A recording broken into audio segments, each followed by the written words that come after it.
Dear sisters and brothers in Christ, today in this fifth Sunday of the season of Easter, we get a clear message from Jesus, who he is and why it is that he must be our focus in life. He is the way, the truth, and the life. Therefore, he is the strength that we need so that we can have abundant life in us. We hear from St. Peter that he is the cornerstone upon which the whole building was built.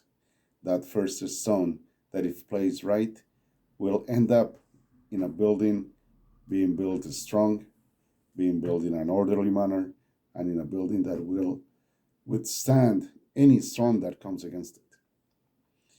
Today in our world, we see many different ways that are put before us. But these ways are placed in front of us by the secular world who wants to disconnect our lives from Jesus. And they want to impose on us that we are to care less about our spiritual being and just focus on what it is that the world is selling to us. You have to become an engineer. No, you have to be a doctor. You have to be an accountant. You have to be this or that and another.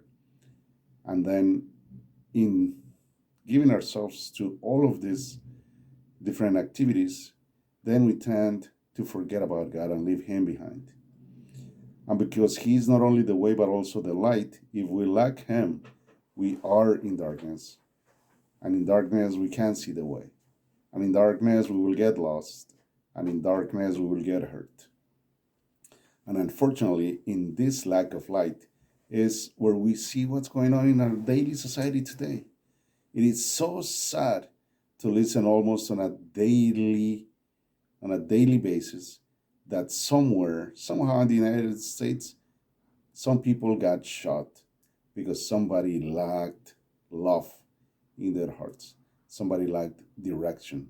Somebody lacked life in their own being. And therefore, they end up doing what is not right for anyone. And they hurt others as much as they hurt themselves. Why? Because somehow we chose that Jesus was not to play the role that he has to play in our lives. That love was not important for us. That all that mattered were all these temporary things that the world made important for us. Fame, money, popularity, all these Hollywood sons that the world wants to embed in our minds. And then what does these Hollywood things leave? They leave us with solitude. They leave us with broken relationships. They leave us with vices that do not help us build a prosperous and abundant life. Therefore, let us take a break today. Let us pause and think whether the broad way that the world gives us is the way that we are to follow, or whether the narrow way that Jesus presents before us, that path, that truth, and that life that he puts in front of us, is what is going to give us a sense in life. And yes, it will probably be a little difficult and more challenging than those others than the world gives. But it is the one that will provide us with true life. Because only in Jesus can we find ourselves, and only in Jesus can we find life. There have been other leaders in our world.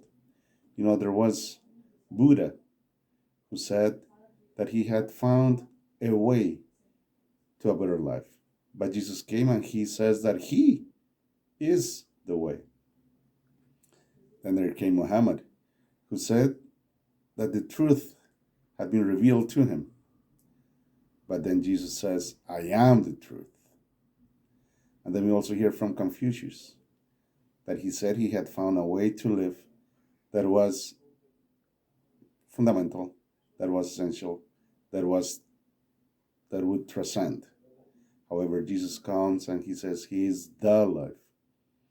So Jesus shows us very clearly in his own words that it is his person that we are to bring into our life, that it is him who will provide for us a way to follow, a way that will bring us peace, even in the midst of any problems or challenges that we may face. That he's the light that will allow us to find the solutions that we need in our lives for any problems that we may have. That he will give hope, purpose, and intent to all the aspects in life. So let us listen to him. Let us take a break today. Let us stop, pause, and compare. What is it that the world is giving me in comparison to all the goods, all the gifts that God is giving me? What are the results that I am receiving from whatever the world gives? And what are the results that I receive from following in the path of God? Jesus is the way, the truth, and the life. And in the Eucharist, he comes to become one with us so that we can find that way that he's presenting to us. That through the Eucharist, we can find the truth in life. And that through the Eucharist, we can find the life. In this way, we will have an abundant life. We will have a life that will be fruitful in God and that will be fruitful for our community. Let us bring God to our daily life so that we can be witnesses to his presence and love in our world, and then make this world a better place for all of us to live. May God bless you, and may God give you the courage to make the difference in our world today and every day.